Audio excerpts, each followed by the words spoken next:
اللہ اللہ دشت کربلا کے اندر میرے آقا امام علی مقام کا جوان علی اکبر بھی شہید ہو گیا ہے، حضرت سیدنا قاسم بن حسن بھی شہید ہو گئے گے، حضرت عبداللہ بن علی بھی شہید ہو گئے گے، حضرت عباس غازی کے بازو بھی کٹ گئے ہیں میدان کربلا کے اندر۔ حضرت ابو بکر بن حسن، حضرت ابو بکر بن علی، حضرت محمد بن حسن، حضرت محمد بن علی، دیگر میری آقا امام علی مقام کے جانثار جو کل ملا کے 72 کے وہ شہید ہو گئے۔ انا للہ و انا الیہ راجعون۔ 10 محرم ہے، حضرت امام علی مقام اپنے سارے رفقا کے لاشیں اٹھا کے ایک جگہ لائن پہ رکھ رہے ہیں۔ اب جس وقت واپس آتے ہیں امام علی مقام آپ اکیلے رہ گئے، حضرت سیدہ زینب آتی ہیں، وہ اپنے بھائی حضرت حسن مجتبیٰ کا پٹکا ان کی کمر میں باندھتی ہیں۔ میری نبی کا امامہ حضرت حسین کے سر پہ رکھا جاتا ہے، تلوار ذوالفقار حسین اپنے ہاتھ میں پکڑتے گئے، آپ سواری پہ سوار ہوتے گئے، فرماتے ہیں او میری سکینہ اللہ حافظ، او میرے زین العابدین اللہ حافظ، او میری بہن او زینب تو ہی ہے میرے بعد اس خانوادے کی حفاظت کرنے والی، لیکن میں محمد کا نواسا تمہیں یہ وصیت کرتا ہوں، اوصیکم بالصبر بالصبر بالصبر، کبھی بھی ضبط کا بندھن نہ توڑنا، صبر کرنا صبر کرنا۔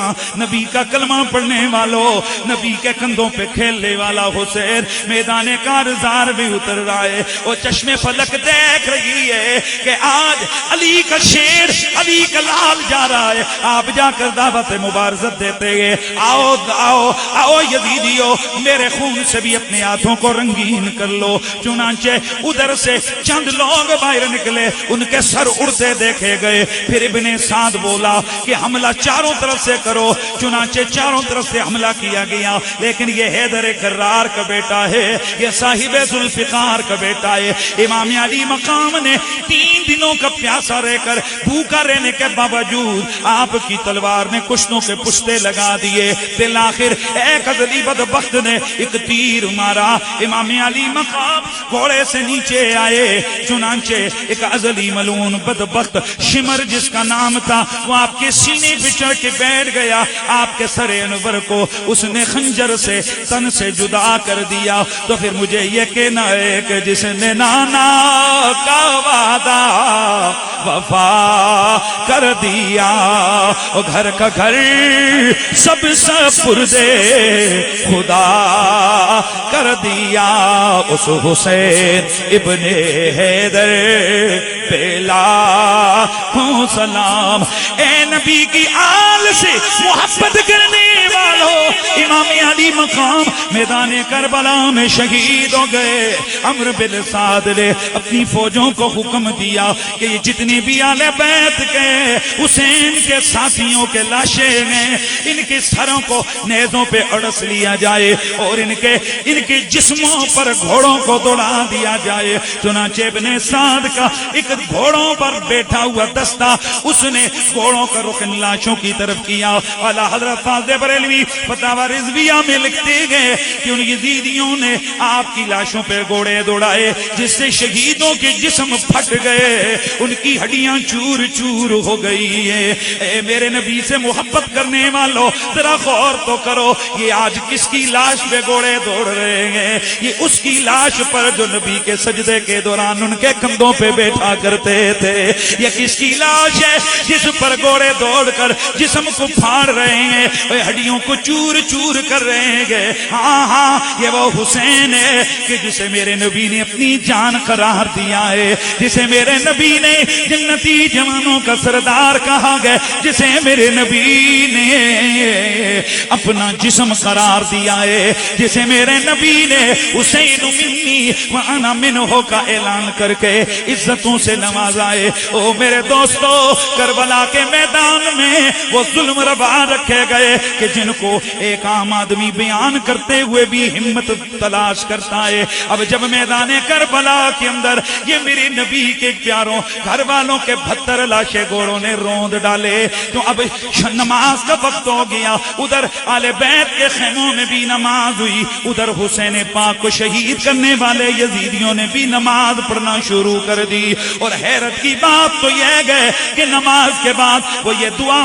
مانگتے پائے گئے, اللہ تیرا شکر ہے تو نے ہمیں فتح عطا فرمائی ہے. ادھر امام زین العابدین جو بیماری کے باعث میدان جنگ میں نہ جا سکے تھے, وہ آپ ایک خیمے کے اندر ہیں. ادھر شام تک یہ سارے خیموں میں رہے. شام کا جب سورج ڈھلنے لگا, شمر نے ایک چھاپا مار دستہ تشکیل دیا, کہنے لگا سنو یہ حسین بادشاہ ہے, بادشاہ کا بیٹا گزرا ہے, یقیناً ان کے خیموں میں بڑی دولت ہوگی, بڑا خزانہ ہوگا. چلو جب اندھیرا چھا جائے تو شام کے وقت ان کے خیموں پر ہم نے حملہ کرنا ہے. وہ جب شام کا وقت ہوا, ادھر مغرب ہوئی, سورج ڈوبا, آل محمد نے مغرب کی نماز ادا فرمائی. اللہ اللہ, آج یہ کون سا گھرانہ ہے, یہ کس کے خیمے ہیں؟ یہ اس نبی کے خیمے جو امت کو جہنم سے بچانے آیا ہے. ادھر شمر کی وہ فوج کا دستہ آیا, اس نے آ کر لوٹ مار شروع کر دی. لیکن حیران رہ گئے کہ وہ جس بھی تھیلے کو کھولتے گئے وہاں دولت نہیں ہے, اللہ کے قرآن کا نسخہ ضرور پڑا ہوا ہے. جب اسے نے دیکھا کہ دولت تو نہیں ملی, غصہ آیا. حضرت سیدہ زینب سے کہنے لگا, او زینب علی کی بیٹی, تو نے جتنی دولت جہاں چھپائی ہے وہ ہمیں دے دے, وگرنہ ہم آخری حد تک جانے کو تیار ہے. چنانچہ اس نے تلوار امام زین العابدین کی گردن پہ رکھی کہ میں ابھی اس کا سر تن سے جدا کروں گا, جتنی دولت ہے وہ نکال کے دے دے. سیدہ روئی, فرمایا رے بدبختو, آل محمد نے ہمیشہ ایمان بچایا ہے, دولت بچانا تو تمہارا کام رہا ہے, دولت بچانا تو تمہارے بڑوں کا طریقہ رہا ہے. اور شمر لعین, یہ تو تیرا بڑا یزید وہ دولت کے پجاری ہے, ہم آل محمد نے تو قرآن پایا ہے. چنانچہ یہ جو شمر تھا اس کی نظر میرے مولا حسین پاک کی بیٹی سیدہ سکینہ پہ پڑی جو ابھی چند سال کی بچی ہے. ان کی کانوں میں بالیاں ہیں سونے کی. او کلمہ پڑھنے والوں, آل محمد کی توہین کا عالم دیکھو کہ اس لعنتی بدبخت نے ان بالیوں کو اتنے زور سے کھینچا, سیدہ سکینہ کے کان پھٹ گئے.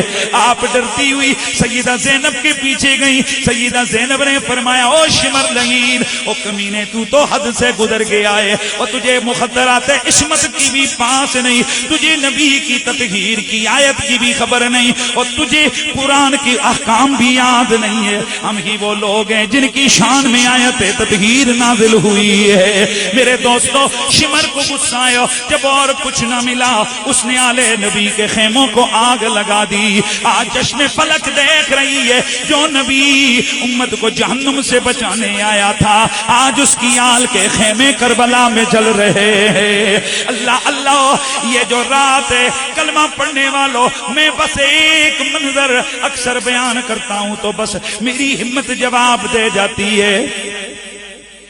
جتنے بیٹھے ہو آپ سب نے کہیں نہ کہیں اپنے گھروں میں جنازے ضرور اٹھائے ہیں.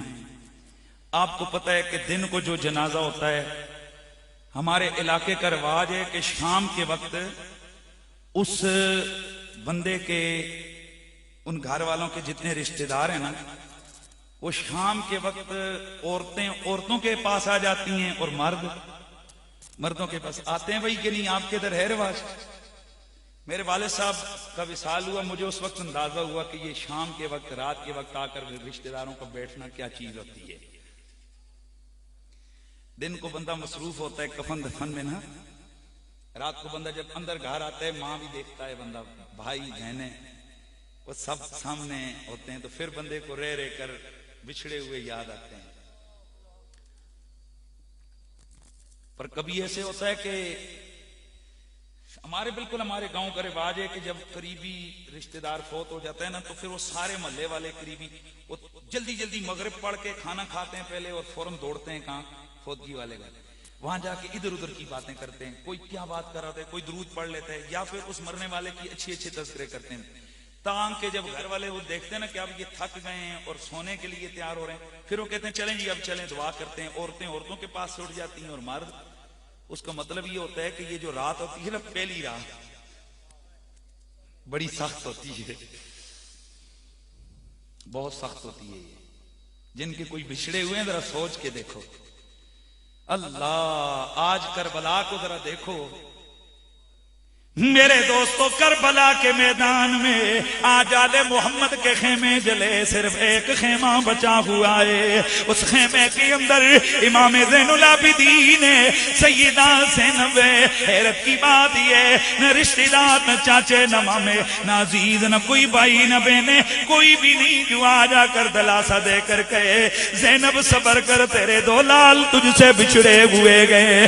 آ کر کوئی زین العابدین کے سر پہ ہاتھ رکھے، زین العابدین اے صبر کرو، اے تمہارا جوان کڑیل بھائی علی اکبر تم سے بچھڑ گیا ہے، اے اللہ تمہیں صبر دے، تمہارا 6 مہینے کا علی اصغر بھی تمہیں چھوڑ گیا ہے. او زین العابدین، او تمہارا جوان بھائی قاسم کے 2 بھائی ابو بکر اور محمد بھی تمہیں چھوڑ کے چلے گئے. آج آ کر کوئی سیدہ زینب کو دلاسا دے، زینب صبر کرنا، تیرے 7 بھائی تجھے چھوڑ کے گئے. میرے بھائیوں، آج اگر کسی کا ایک جوان بھائی وہ دنیا سے چلا جائے، اپنی موت بھی مارا جائے، لوگ کہتے ہیں جوان بھائی اس کا گیا ہوا ہے. او زینب تیرے صبر کو میں کروڑوں سلام بھیجوں. اور تو نے تو اپنے 7 بھائیوں کے لاشیں اپنی آنکھوں کے سامنے دیکھے گئے، ان کے سروں کو تو نے نیزوں پہ بلند ہوتے دیکھا ہے. لیکن اللہ اکبر،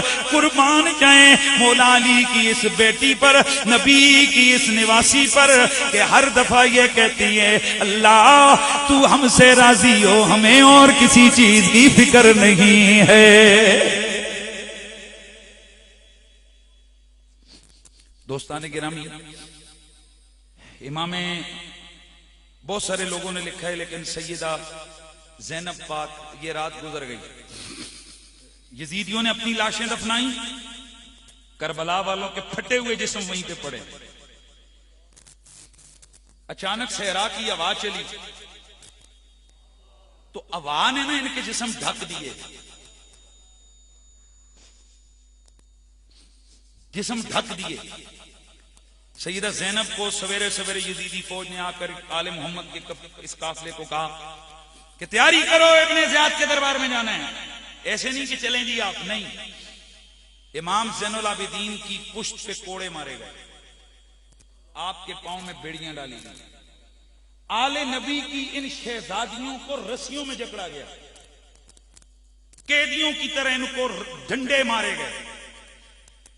اور جب سیدہ زینب اس میدان میں سے امام حسین کی لاش کے پاس سے گزری، بس یہ منظر اور میری گفتگو مکمل ہو گئی.